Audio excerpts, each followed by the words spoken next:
बच्चों देखिए, इस क्वेश्चन में हमें बोला है कि ABC पार्टनर्स हैं जो कि प्रॉफिट और लॉस शेयर करते हैं 3:2:5 में।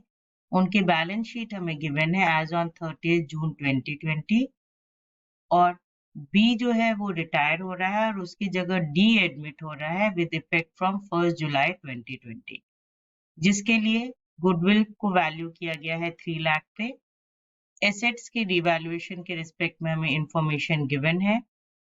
जो न्यू फर्म है, जो रिकॉन्स्टिट्यूटेड फर्म है, उसका टोटल कैपिटल 4 लाख होगा, जो ए, सी और डी 3:4:3 यानी उनके न्यू रेशियो में कंट्रीब्यूट करेंगे और जो भी रिटायरिंग पार्टनर का अमाउंट ड्यू होगा वो उसके लोन अकाउंट में ट्रांसफर कर दिया जाएगा। हमें क्या करना है, रिवैल्यूएशन अकाउंट बनाना है, कैपिटल अकाउंट बनाना है और प्रॉपर वर्किंग नोट शो करना है। सबसे पहले हम इनका सैक्रिफाइसिंग या गेनिंग रेशियो कैलकुलेट कर लेते हैं। तो ओल्ड रेशियो जो है हमारा वो ए का है 3/10, बी का है 2/10, सी का है 5/10, डी का कुछ नहीं। और न्यू रेशियो जो है वो ए का 3/10 है, सी का 4/10 है और डी का 3/10 है।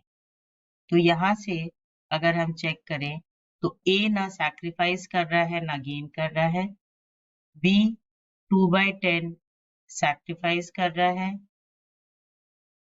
सी 1/10 सैक्रिफाइस कर रहा है और डी 3/10 गेन कर रहा है।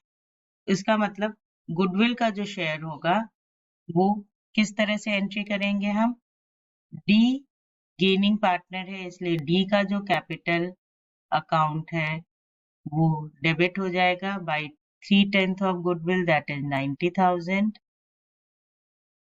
टू सैक्रिफाइसिंग पार्टनर्स यानी 2 B's capital account 2/10 of goodwill that is 60,000 and 2 C's capital account 1/10 of goodwill that is 30,000। उसके बाद हमें बताया है कि जो न्यू फर्म का कैपिटल है वो कैपिटल है 4 लाख जो ए, सी और डी न्यू रेशियो में कंट्रीब्यूट करेंगे, यानी ए का कैपिटल होगा 1,20,000, सी का कैपिटल ये ए का है, सी का कैपिटल होगा 1,60,000 और डी का भी कैपिटल होगा 1,20,000। अब हम बना लेते हैं हमारा revaluation account.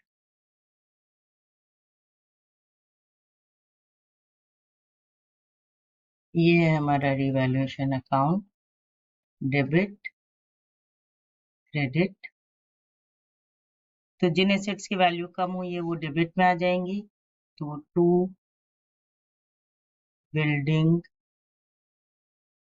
account 11,000, then 2 plant and machinery account 80,000, 2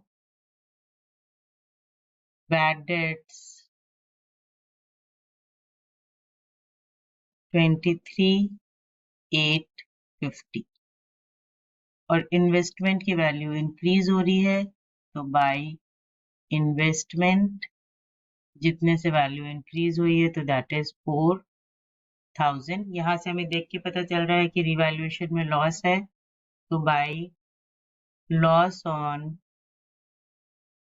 revaluation, और ये लॉस कौन शेयर करेंगे, ओल्ड पार्टनर्स यानी ए, बी और सी अपने ओल्ड रेशियो में।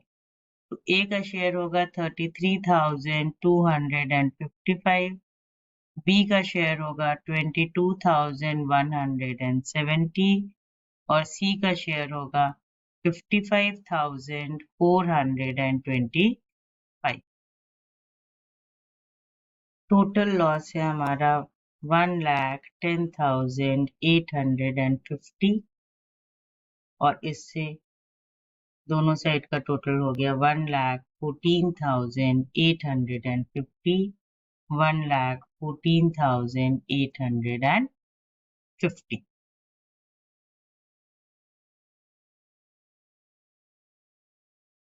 अब हम बना लेते हैं capital account. A, B, C and D, इधर भी A, B, C and D, ये क्रेडिट साइड है और ये डेबिट साइड है। तो सबसे पहले हम डाल देंगे opening balance, that is by balance brought down. Balance brought down है A का 1,24,000, B का 96,000 और C का 1,60,000।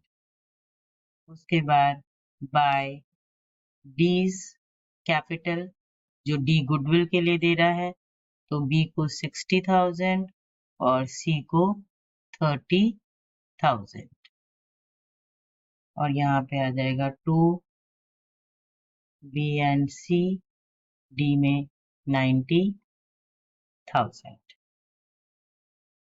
उसके बाद फिर रीवैल्यूएशन का जो लॉस हुआ है वो आ जाएगा, तो 2 रीवैल्यूएशन 33, 2, 55, 22, 170 एंड 55, 4, 25।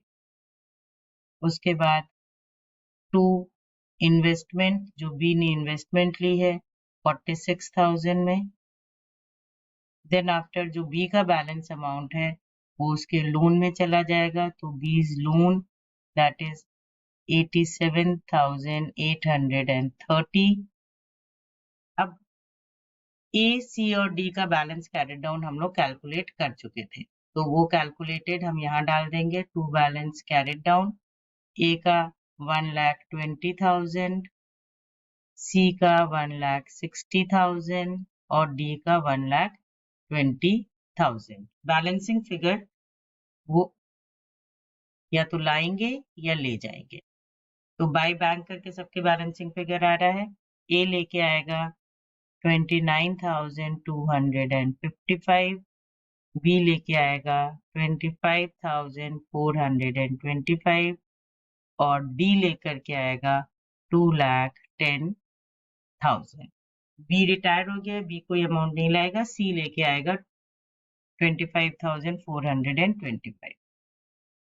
टोटल कर लेते हैं, तो ए का टोटल होगा 1,53,255, बी का होगा 1,56,000, सी का होगा 2,15,425 और डी का होगा 2,10,000।